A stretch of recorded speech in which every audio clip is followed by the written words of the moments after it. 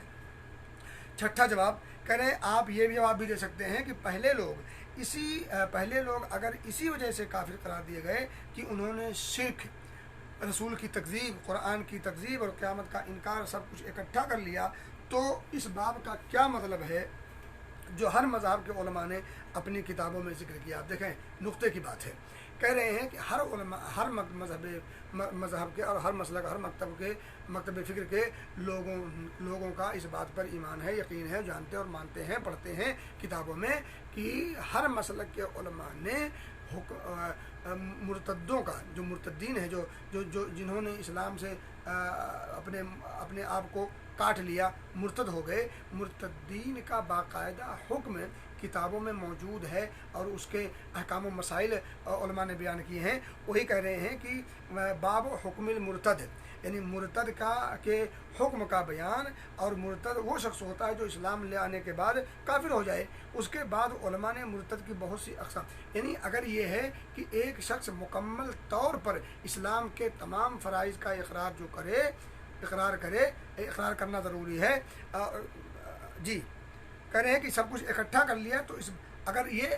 آپ یہ کہنا چاہتے ہیں کہ شرک، قرآن کی تکذیب، رسول کی تکذیب، اسی طرح سے کوئی قیامت کا انکار، سب کچھ اکٹھا کر لیا تھا، یعنی انہوں نے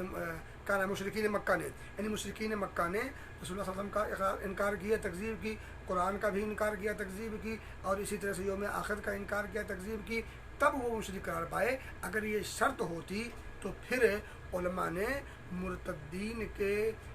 ابواب قائم نہیں کرتے، بلکہ علماء نے مرتدین کے جو ابواب قائم کیے ہیں، ساتھ ہی ساتھ مرتد کی بہت سی اقسام بھی بیان کی ہیں، اور ہر قسم میں انسان کافر اور مباح الدم ہو جاتا ہے۔ یہاں تک کہ فقہا نے وہ چھوٹے چھوٹے مسئلے اور امور بھی بیان فرمائے ہیں جن سے انسان مرتد ہو جاتا ہے، یعنی وہ چھوٹے چھوٹے کام، جن کاموں کے کرنے سے یا جن باتوں کے کہنے سے انسان اسلام سے کافر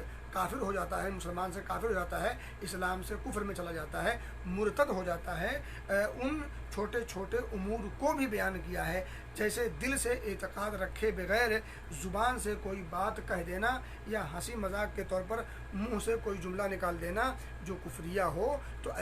ایسے کاموں سے، ایسی باتوں سے انسان کافر ہو جاتا ہے اور اس پر کفر کا حکم لگتا ہے۔ میرے بھائی دوستو، یہ چھٹا جواب ہے۔ ساتواں جواب یہ بھی جواب دیا جائے گا، کہہ رہے ہیں کہ منافقین اللہ کی قسم کھاتے تھے کہ ہم نے یہ بات، انہوں نے مذاق کیا تھا، اور مذاق کرتے کرتے انہوں نے کیا کہا تھا کہ یہ جو اللہ کے رسول کے جو صحابہ ہیں، جو یہ قرہ ہیں، یہ بڑے پیٹو ہیں اور بڑے جھوٹے ہیں اور بڑے بزدل ہیں۔ تو انہوں نے یعنی منافقین نے صحابہ کرام میں سے جو قرہ تھے، جو حاملین قرآن تھے، جنہوں نے قرآن کو یاد کیا تھا، ان کو اس کی سمجھ رکھتے تھے، ان لوگوں کے بارے میں ان منافقین نے غزوہ تبوک کے موقع پر باقاعدہ ان لوگوں نے اپنی محفل سجا کر کے، اپنی جو محفل بنی ہوئی تھی، اپنی جو محفل میں جو تھے، جن لوگ اکٹھا تھے منافقین، اس منافقین کی محفل میں ان لوگوں نے ان قرہ کو جو حفاظ تھے، جو قرآن کے احکام و مسائل کو جاننے والے تھے، جو ان کا معنی اور مفہوم سمجھتے تھے، جو ان کے مفسر تھے، ان کو انہوں نے پیٹو کہا، ان کو انہوں نے جھوٹا کہا، انہوں نے کیا کہا کہ یہ لوگ بڑے بزدل ہیں، جب جہاد وہاں کا موقع آتا ہے تو پیٹھ دکھا لیتے ہیں اور بھاگ لیتے ہیں یا سامنے نہیں آتے۔ تو جب یہ بات انہوں نے کہی اور جب قرآن نازل ہو گیا اور پھر یہ ساری باتیں نبی اکرم صلی اللہ علیہ وسلم کے سامنے رکھ دی گئیں، لمبی تفصیل ہے، انہوں نے جاننا چاہتا، تو اس موقع پہ جب ان سے پوچھا گیا تو پھر وہ کیا کہتے تھے کہ نہیں، ہم نے ہنسی مذاق کے طور پر کہا تھا، اور وہ قسمیں کھانے لگے کہ نہیں ایسی کوئی بات نہیں ہے، اور ہم بس ہنسی مذاق کر رہے تھے، چٹکلہ اور لطیفہ بیان کر رہے تھے، ٹائم پاس کر رہے تھے۔ میرے بھائی دوستو، منافقین اللہ کی قسم کھاتے ہیں کہ ہم نے یہ بات نہیں کہی ہے، حالانکہ بلا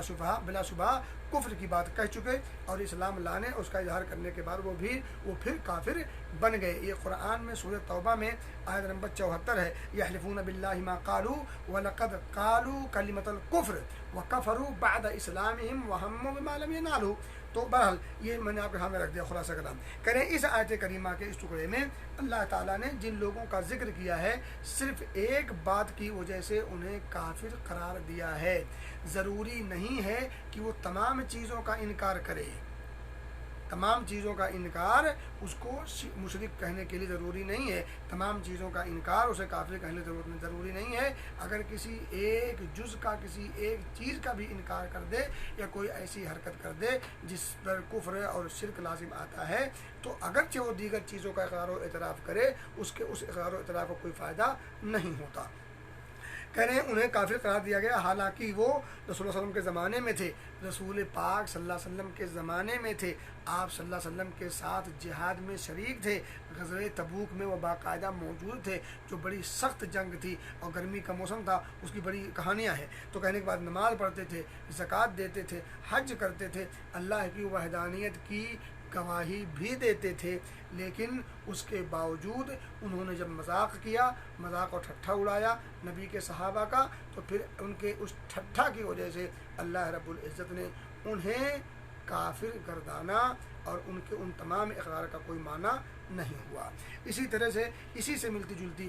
سورہ توبہ ہی میں آیت نمبر 65 اور 66 بھی دیکھی جا سکتی ہے۔ تو کہنے کی بات یہ ہے کہ ان تمام آیات میں جن لوگوں کا ذکر ہے، وہ جن کے بارے میں یہ بات، ان کے بارے میں یہ صراحت فرمائی کہ وہ ایمان کے بعد کافر ہو گئے، اور کام کیا کیا تھا؟ صرف اللہ کے رسول صلی اللہ علیہ وسلم کے جو قرہ تھے، یعنی صحابہ میں جو حافظ تھے اور جو عالم تھے، ان لوگوں کا ان لوگوں نے مذاق اڑایا تھا۔ صرف مذاق اڑانے کی وجہ سے انہیں ان کے ایمان کے بعد کافر قرار دیا گیا، حالانکہ وہ غزوہ تبوک میں رسول اکرم صلی اللہ علیہ وسلم کے ساتھ تھے، اور بعد میں ان لوگوں نے معافی بھی مانگی اور عذر بھی پیش کیا کہ ہم دل سے نہیں، سنجیدگی سے نہیں کہہ رہے تھے، بلکہ یہ بطور مذاق اور بطور لطیفہ اور بطور چٹکلا یہ سب بات کر رہے تھے، لیکن ان کے اس عذر کو مانا نہیں گیا، بلکہ کہا گیا لا تعتذروا قد کفرتم بعد ایمانکم، کہ تم ایمان لے آنے کے بعد کافر ہو چکے ہو، اب تم عذر نہ پیش کرو، اب تم بہانے مت بناؤ۔ تو آپ مشرکین کے اس شبہے پر پھر سے غور کریں۔ یہ جتنے شبہات ہیں، ان شبہات کو عموماً اور اس شبہے کو کہ وہ لا الہ الا اللہ کا انکار کرتے تھے مشرکین عرب، اور ہم لا الہ الا اللہ کا اقرار کرتے ہیں، اس شبہے کو کہہ رہے ہیں کہ صاحب کتاب کہہ رہے ہیں کہ پھر سے غور کریں، پھر سے اس کو غور سے پڑھیں، جو یہ کہتے ہیں کہ تم ان مسلمانوں کو کیسے کافر گردانتے ہو جو لا الہ الا اللہ کی گواہی دیتے ہیں، نماز پڑھتے ہیں، روزہ بھی رکھتے ہیں، اور اس کے بعد اس شبہے کا یہ جو جواب دیا گیا ہے، یہ جو 6-7 جو جواب دیے گئے، 7 جواب میں دے چکا ہوں، 7 جواب کو پھر سے پڑھیے، سمجھیے۔ کہہ رہے ہیں اگر آپ پڑھ لیں گے، سمجھیں گے، تو یہ آپ کے لیے بہت زیادہ مفید اور بہت ہی غیر قدر چیز اور جواب ہوگا، جو آپ کی زندگی میں ایک نکھار پیدا کرے گا۔ 8واں جواب دیتے ہیں، کہتے ہیں کہ اس جواب کی ایک دلیل کے طور پر وہ واقعہ بھی ہے جو شروع میں آپ کو بتایا گیا تھا کہ جس طرح سے حضرت موسیٰ کی قوم نے حضرت موسیٰ سے کہا تھا کہ اے موسیٰ ہمارے لیے ایک معبود منتخب کر دو، جس طرح سے ان کے لیے ایک معبود ہے۔ تو نبی اکرم صلی اللہ علیہ وسلم کے صحابہ بھی ایک موقع پر آپ صلی اللہ علیہ وسلم کے ساتھ کہیں جا رہے تھے، تو وہ جو ہے ذات انوات کے بنانے کی بات کہی، اس موقع پر آپ صلی اللہ علیہ وسلم نے فرمایا کہ اللہ اکبر، یعنی آپ نے تعجب کیا اور اللہ اکبر کہتے ہوئے کہا کہ کیا تم نے بھی حضرت موسیٰ علیہ الصلوۃ والتسلیم کی قوم بنی اسرائیل کی طرح سے ایک ایسی چیز کا مطالبہ کیا ہے جس چیز کا مطالبہ انہوں نے کیا تھا؟ تو آپ صلی اللہ علیہ وسلم نے کیا فرمایا کہ کیا تم اسی چیز کا مطالبہ کر رہے ہو جس چیز کا مطالبہ حضرت موسیٰ کی قوم نے کیا تھا؟ حضرت موسیٰ کی قوم نے مطالبہ کس چیز کا کیا تھا؟ کہ ہمارے لیے بھی ایک معبود بنا دیجئے جس طرح سے ان کے معبود ہیں۔ نبی اکرم صلی اللہ علیہ وسلم کے صحابہ نے نبی اکرم صلی اللہ علیہ وسلم سے مطالبہ کیا کہ یہ جو بیری کا درخت ہے، اسی طرح سے ہمارے لیے بھی ایک ذات انوات بنا دیجئے۔ مشرکین عرب اس بیری کے درخت کے پاس جب آتے تو اس کے سائے میں بیٹھتے، اس سے برکت حاصل کرتے، اپنی تلوار کو اس میں لڑکاتے تھے برکت کے واسطے۔ اس پیڑ سے ان کو ایک عجیب سی انسیت تھی۔ صحابہ کرام نے جب دیکھا تو انہوں نے باقاعدہ نبی اکرم صلی اللہ علیہ وسلم سے مطالبہ کیا کہ آپ بھی ہمارے لیے بھی ایک اس طرح کا ذات انوات بنائیے۔ تو اس موقع پر آپ نے فرمایا تھا قال اجعل لنا الہا کما لہم الہہ۔ تو کہنے کی بات یہ ہے کہ آپ نے کیا فرمایا، اس چیز کی آپ نے نکیر فرمائی، اور اس موقع پر اب جب یہ بات آپ کہیں گے، انہوں نے کہا کہ یہ بطور دلیل یہ ہم بات رکھ سکتے ہیں۔ نیز صحابہ کرام نے رسول اکرم صلی اللہ علیہ وسلم نے کہا کہ ہمارے لیے بھی ذات انوار بنا دیجیے، اس پر آپ صلی اللہ علیہ وسلم نے قسم کھا کر فرمایا کہ یہ کہنا بالکل ویسا ہے جیسا کہ بنو اسرائیل نے حضرت موسیٰ سے کہا تھا کہ ہمارے لیے بھی ایک معبود بنا دو۔ دیکھیں انہوں نے صرف ایک درخت خاص کرنے کے لیے کہا تھا بطور تبرک کے، اس کے پوجا کرنے کی بات نہیں تھی، لیکن اس عمل کو نبی اکرم صلی اللہ علیہ وسلم نے معبود کے نام سے گردانا کہ یہ ایسے ہے جیسے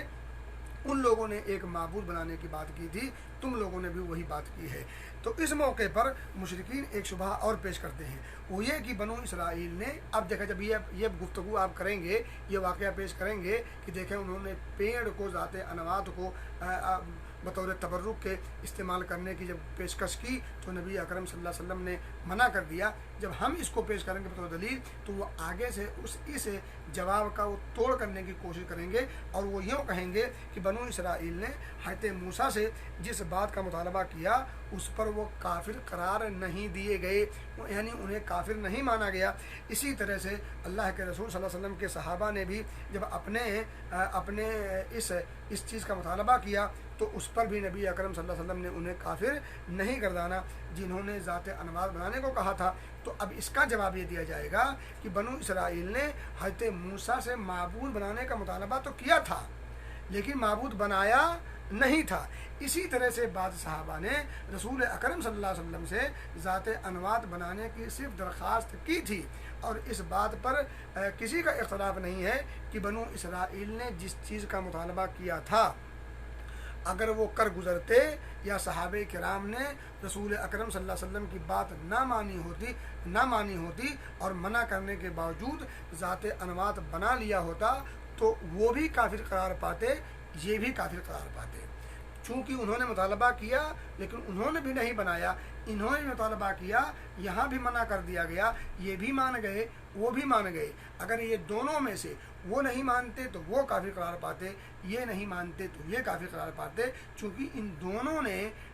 اس چیز کے مطالبے کے بعد جب منع کیا گیا تو مان گئے، جب مان گئے تو انہیں کافر کیسے کہا جائے گا؟ تو کہنے کی بات یہ ہے کہ اس جواب کا جب پھر اعتراض ہوگا تو اس کا جواب یہ ہے کہ انہوں نے ذات انوات بنانے کی پیشکش کی تھی، مطالبہ کیا تھا لیکن بنایا نہیں تھا، اب جو بنایا نہیں تھا اس لیے انہیں کافر قرار نہیں دیا گیا۔ تو آپ کا یہ اعتراض بھی باطل ہے اور پھسپھسا ہے۔ کہہ رہے ہیں، ایک نقطہ پیش کر رہے ہیں، کہہ رہے ہیں فہم دین ضروری ہے، فہم دین ضروری ہے۔ کہہ رہے ہیں مذکورہ واقعہ، یعنی جو واقعہ ذکر کیا گیا ہے اس واقعہ سے ایک دوسرا پہلو بھی نکلتا ہے، وہ یہ کہ ایک مسلمان کو پڑھا لکھا ہونا ضروری ہے،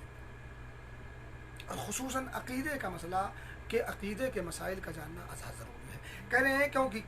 کیونکہ پڑھا لکھا شخص بھی غیر شعوری طور پر شرک میں مبتلا ہو سکتا ہے، پڑھا لکھا شخص بھی غیر شعوری طور پر شرک میں انجانے میں غیر شعوری طور پر شرک میں مبتلا ہو سکتا ہے، لہذا علم کرنے کے ساتھ ساتھ اپنے عقائد کی اور اپنے ایمان کا تحفظ اور کی حفاظت بھی ضروری ہے، اور ظاہر بات ہے اس کی حفاظت بغیر علم حقیقی کے نہیں ہو سکتی۔ تو عقیدے کا علم، صحیح علم ہمیں سیکھنا ضروری ہے تاکہ ہم اپنے عقیدے کی اصلاح کے ساتھ ساتھ اس کا تحفظ، اس کا دفاع بھی کر سکیں۔ اور آگے ایک بڑی پتے کی بات کہہ رہے ہیں، یہ جاننا بھی ضروری ہے کہ عوام الناس، یعنی عام لوگوں کا یہ کہنا ہے کہ ہم نے توحید کو سمجھ لیا، کہ عام لوگوں ہم نے توحید سمجھ لیا، وہ لوگ توحید کو صرف یہ سمجھتے ہیں کہ لا الہ الا اللہ کا اقرار کر لو، کبھی کبھی نماز پڑھ لو، یہ ہو گیا۔ لا الہ الا اللہ کا صرف اقرار کرنا یہ توحید نہیں ہے۔ عوام الناس یعنی لوگوں کی اکثریت ایسی ہے، وہ یہی دعویٰ کرتے ہیں کہ ہم نے توحید کو سمجھ لیا ہے، حالانکہ ان کا یہ دعویٰ شیطانی دھوکہ، نادانی اور جہالت اور حماقت ہے۔ تو صاحب کتاب کہتے ہیں کہ فہم دین یعنی اعتقادی مسائل کا سیکھنا یہ بہت ضروری ہے تاکہ اپنے اعتقادی مسائل میں اپنے آپ کو تحفظ دیا جا سکے، اور لوگوں کا یہ کہنا کہ ہم نے توحید کو سمجھ لیا ہے یہ ان کی نادانی ہے، شیطانی دھوکہ ہے۔ اب اس واقعے سے جو یہ واقعہ جو ذات انوات والا جو حضرت موسیٰ کی قوم کا مطالبہ کرنا، وہ اس واقعے سے کہہ رہے ہیں کہ دو باتیں بڑی اہم معلوم ہوتی ہیں۔ پہلی بات تو یہ ہے،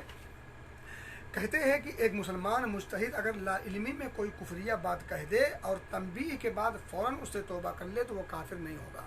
یعنی ایک انسان مجتہد ہے، اس کے پاس اجتہاد کرنے کا طریقہ، اس کے پاس ملکہ ہے، لیکن اس کے باوجود لا علمی میں اگر کسی کفریہ بات کا اقرار کوئی بات کہہ دے یا کفریہ بات کا کوئی عمل کی پیشکش کر دے اور تنبیہ جب کی جائے اس کا فوراً انکار، یعنی فوراً اس تنبیہ پر